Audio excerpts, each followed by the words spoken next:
So, yan yung magiging keyframe niya. Mag-create siya ng keyframe. So, susundan natin yung galaw ng object. So, forward nyo. Yan. Tapos click yung mesh para makita nyo kung lumabas ba yung object dun sa mesh na ginawa nyo. So ang gagawin nyo, susundan nyo siya. Ganyan. Kailangan nakapasok siya sa loob para kasama siya sa imamash. Tapos forward na naman ulit.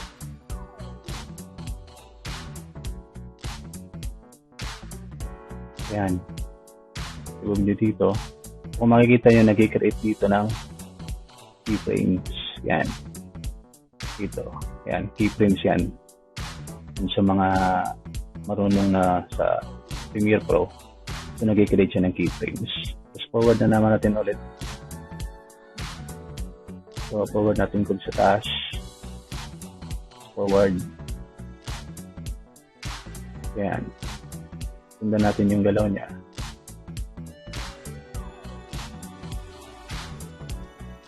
Yung matapos yung video. Yan.